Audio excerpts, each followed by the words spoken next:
Welcome back to Vinay भटक्या. आपण आहोत दापोलीमध्ये 3 दिवसाकरता दापोलीला आलो आहे आणि 3 दिवसामध्ये आपण काय काय दापोलीला बघू शकतो त्याच्याकरता हा व्हिडिओ आहे. पहिल्या प्रथम अर्ली मॉर्निंग सकाळी जर निघालो तर केशवराज मंदिर हे अतिशय उत्तम ठिकाण आहे. सकाळी सकाळी जाण्याकरता तुम्ही जाताना साधारण इथे 7 किलोमीटरवर आसूद गाव आहे दापोलीपासून. तिकडे जायला लागतं आणि नारळाच्या सुंदर अशा बागा आहेत. निसर्ग सौंदर्य तर अप्रतिम आहे. गारंबीचा बापू या चित्रपटाचं शूटिंगसुद्धा इथेच झालं. हे आहे केशवराज मंदिर.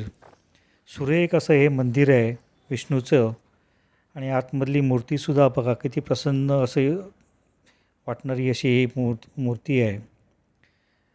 जवळजवळ 30-40 मिनटं लागतात जाण्याकरता, वरती चढण्याकरता. त्याच्यानंतर आपण ऑन द वे गजानन महाराजांचं एक मंदिर आहे. ते गजानन महाराजांचं मंदिरालासुद्धा आपण भेट देऊ शकतो. रस्त्यावरच ते मंदिर आहे. दापोली केशवराज मंदिरच्या जो रोड आहे तिथेच ते मंदिर आहे. सुरेख असं हे सुद्धा एक मंदिर आहे. आजूबाजूचा परिसरसुद्धा बघण्यासारखा आहे. शांत अशा ठिकाणी हे मंदिर आहे. जास्त गर्दी पण नसते. आम्हीसुद्धा व्यवस्थित दर्शन घेतलं इकडे. सकाळचं केशवराज मंदिर झाल्यानंतर हे मंदिराला आपण गेल्यानंतर मग परत दापोलीच्या ठिकाणी दापोलीला आपल्या होमस्टे किंवा आपलं हॉटेल आहे तिकडे आपण परत जाऊ शकतो. दापोलीमध्ये फिरण्याकरता तुम्हाला ऑटो मिळतील, कार मिळतील. ऑटोवाल्यांशीसुद्धा डिस्कस करून रेट ठरवून घ्यायचा असतो आणि मग ते कुठले कुठले पॉईंट्स आपल्याला दाखवतात. ते दिवसभराच्या ह्याच्यावरनं ऑटो मिळते. आम्हीसुद्धा असंच ऑटो बुक केली होती. 2 कार बुक केल्या होत्या. आम्ही जवळजवळ बरेच जणं होतो आणि 3 दिवसाकरता आम्ही ती कार ठेवली होती. त्यांनी व्यवस्थित आम्हाला सगळीकडे फिरवलं आणि बऱ्याचशा गोष्टी आम्हाला बघण्याकरता तो घेऊन गेला होता. दापोलीच्या आजोबास भरपूर अशा गोष्टी बघण्यासारख्या आहेत. नंतर तुम्ही लाडघर बीच हा सुद्धा एक फेमस असा तिथूनचा बीच आहे. तिकडेसुद्धा लहान मुलांकरता उंट किंवा घोडागाडी असं बरंच काही फिरण्याकरता लहान मुलांना करमणुकीकरता बरेच आहेत. संध्याकाळी जगदीश खानावळ म्हणून एक प्रसिद्ध सी फूडकरता अशी खानावळ आहे. थाळी भाकरीमध्ये इथे थाळीमध्ये मिळते. कोलंबी पण इथं फ्रॉन्स बघा किती छान आहेत. सुरमई थाळी, पापलेट थाळी, चिकन, मटण सगळं काय मिळतं.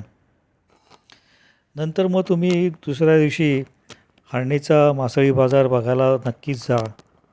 हळणीचा मासळी बाजार हा दुपारी 4 ते 6च्या दरम्यान असतो. हळणीचा बीच आणि हळणी फोर्ट ह्या 2 गोष्टीसुद्धा आपल्याला तिथे बघता येतात आणि तेच आम्ही केलं. हळणीचा मासळी बाजार तर हा एक खरंच बघण्यासारखा मासळी बाजार आहे. इतक्या प्रकारची मासळी तिथे बोटीतनं उतरवली जाते आणि ज्या तऱ्हेचा लिलाव होतो अगदी 500 रुपयापासून 5,000, 10,000, 15,000पर्यंतसुद्धा बोली लावलेले असतात. आता ह्या ठेवलेले मासे आहेत यांना इथे बोलीकरता ठेवलेले आहेत. आपणसुद्धा इथून मासे खरेदी करू शकतो कोळींकडनं आणि मग तुम्ही जर होमस्टेला असेल तर होमस्टेमध्ये जाऊन तुम्ही देऊन साधारण 300-350 किलोनी ते कर्णावळ घेतात आणि आपल्याला फ्राय करून किंवा कालवण करून सुद्धा मच्छी येतात. पण हा मासळी मार्केट हे खरंच बघण्यासारखं आहे. एकदा तरी इथे भेट दिली पाहिजे. ज्या तऱ्हेने इथे लिलाव चालतो तो खरंच आपल्याला कल्पनाच करवत नाही की कसे लोक इथे येतात, बोली लावतात आणि लगेच मासे उचलून हे घेऊन जातात. इथूनचे मासे कोल्हापूर, सातारा, सांगली त्या ठिकाणी इथूनचे कॉन्ट्रॅक्टर्स असतात ते लगेच घेऊन जातात. नंतर तुम्ही जाऊ शकता ते अंजर्ले बीच, साधारण 20 किलोमीटर दापोलीपासून आहे. तेच हर्णे बंदरवरूनच पुढे तुम्ही गेले का तुम्हाला अंजर्ले बीच भेटतो. अतिशय सुरेख स्वच्छ असा हा बीच आहे. बघण्यासारखा असा हा बीच आहे. अंजर्लेवरनं तुम्ही जाऊ शकता ते कड्यावरचा गणपती. कड्यावरचा गणपतीसुद्धा अतिशय फेमस असा हा स्पॉट आहे. दापोलीला तुम्ही आले तर बहुतेक जणं कड्यावरच्या गणपतीला जातात. बाप्पाची मूर्ती बघा किती अतिशय सुरेख अशी ही बाप्पाची मूर्ती आहे. दर्शनसुद्धा आपलं व्यवस्थित बाप्पाचं होतं. मंदिरसुद्धा असे अतिशय सुरेख आहे. तिथे गेल्यानंतर 10-15 मिनटं बसलं तर मन प्रसन्न होऊन जातं. याच मंदिराच्या थोडंसं पुढे गेलं का बाप्पाचं पाऊल हे सुद्धा आपल्याला इथे बघायला मिळतं. आता व्यवस्थित त्यांनी तिथे बांधकाम करून हे पाऊल ठेवलेलं आहे आणि इथेसुद्धा आपलं दर्शन घेता येतं. त्याच्यानंतर मागचा परिसर जर बघितला तर काय सुरेख निसर्ग सौंदर्य आपल्याला बघण्यास मिळतं. संध्याकाळच्या सुमारास इथून दिसणारा सनसेटसुद्धा अतिशय अप्रतिम असा सनसेट असतो. तर नक्कीच अशी विजिट करा कड्यावरच्या गणपतीला.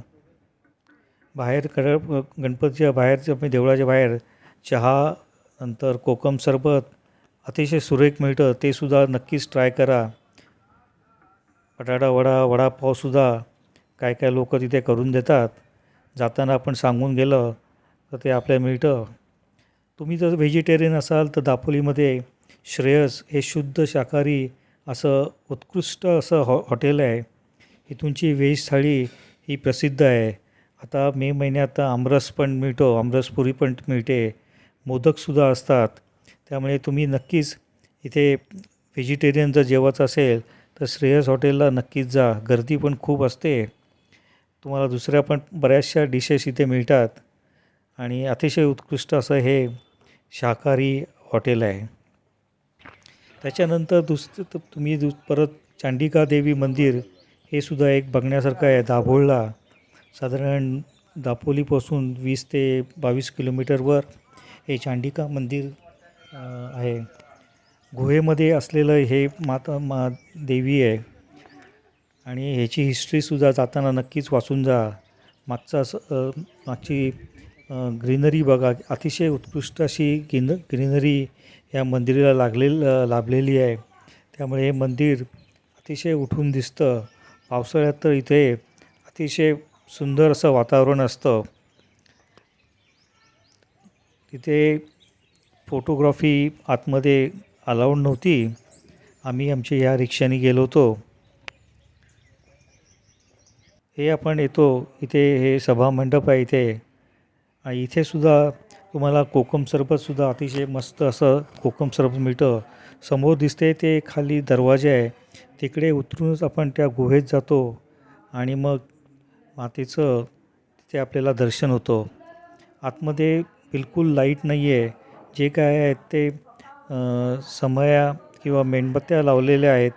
त्याच लाईटमध्ये आपल्याला खाली पायऱ्या उतरून थोड्याशा जायला लागतं आणि मग आपल्याला मातेचं दर्शन होतं. सुरेख असा हा स्पॉट आहे. नक्कीच व्हिजिट करण्यासारखा हा स्पॉट आहे.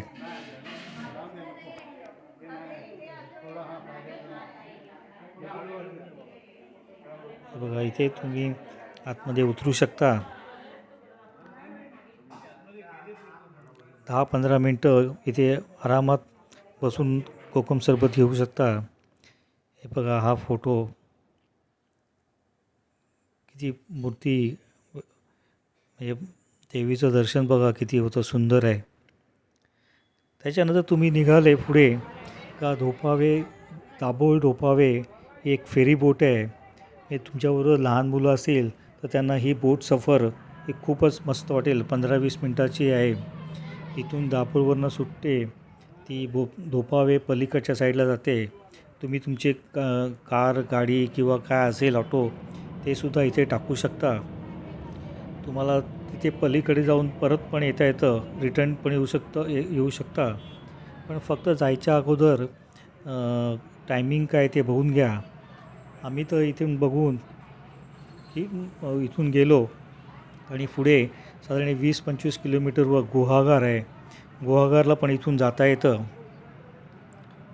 हे बघा किती व्यवस्थित सगळी अरेंजमेंट केलेली असते. मोठमोठे ट्रकसुद्धा ह्याच्यामध्ये या फेरीमध्ये जातात. त्यामुळे आणि इथून दिसणारं जे व्ह्यू आहे त्या खाडीमधला तो अतिशय सुरेख असा व्ह्यू आहे. मस्त वारा सुटलेला असतो आणि आपण डेकवर वरच्या फ्लोअरवर जाऊन बसलो का फार सुंदर असा देखावा बघायला मिळतो. व्यवस्थित वेल ऑर्गनाईज केलेलं असतं. टाईम टेबल मात्र नक्कीच बघून जा, नाहीतर तिकडे गेल्यानंतर तुम्हाला 1 तास अननेसरी उभं राहायला लागेल. पलीकडच्या साईडला ते पावे आणि तिथून हे बघा काय सीन बघा किती सुरेख असं हा सीन आहे. आणि इथून साधारण 1-1.5 तासावर मग तुम्ही गुहागरला जाऊ शकता.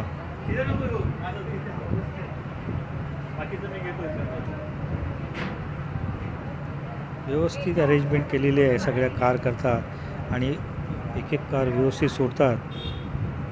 मी तुमच्याबरोबर लहान मुलं असतील तर फोटोग्राफी करण्याकरता सुद्धा ही फेरी बोट एक अतिशय मस्त आहे.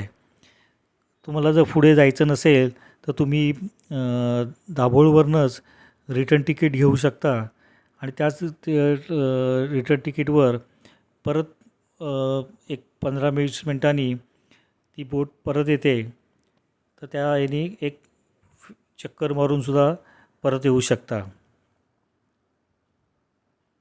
फार मस्त अशी ही बोट आहे. लहान मुलांना तर नक्कीच आवडेल.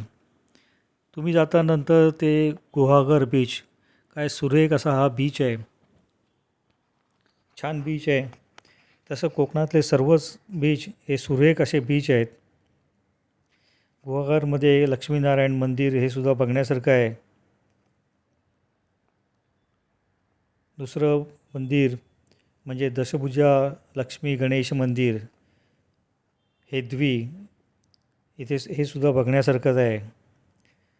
दुपारचं तुम्हाला जर जेवण घ्यायचं असेल तर हॉटेल श्रद्धा शाकाहारी आणि मांसाहारी जेवण अतिशय फर्स्ट क्लास मिळतं.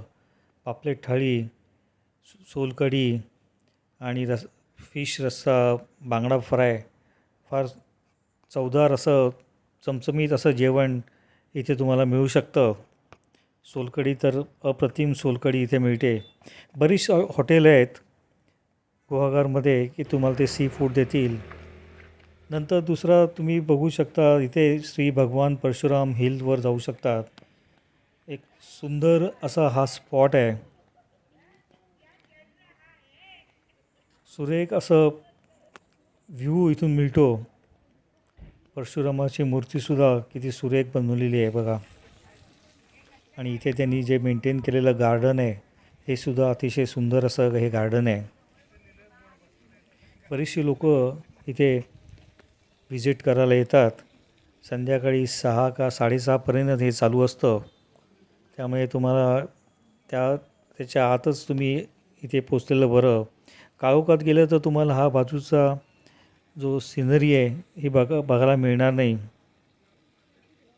या इथनंच तामस तीर्थ बीचसुद्धा तुम्हाला बघता येतो, दिसतो इथून लोकेट होतो तो. सुरेख असा हा स्पॉट आहे. नक्कीच व्हिजिट करा. असे तुम्ही जर 3 दिवस दापोली येणार असेल तर हे सगळे स्पॉट तुम्हाला बघता येतील. तुम्ही रिक्षावाल्याला व्यवस्थित सांगून सिक्वेन्समध्ये हे सगळे स्पॉट बघू शकता. अजून तुम्हाला वेळ असेल तर तुम्ही दुसरीकडे पण जाऊ शकता. हे तामस तीर्थ बीच आहे. संध्याकाळचा सनसेट इथूनचा अप्रतिम असा सनसेट दिसतो. जर वेदर क्लिअर असेल तर सुरेख असा हा सनसेटचा स्पॉट आहे. असे होते आमचे दापोलीमधले 3 दिवसाचे आम्ही केलेले स्पॉट बघितले. तर thanks for watching this video. आवडल्यास लाईक करा, सबस्क्राईब करा, शेअर करा, कमेंट्ससुद्धा करा. आता भेटूया पुढच्या व्हिडिओमध्ये. तोपर्यंत bye bye and take care. Thank you.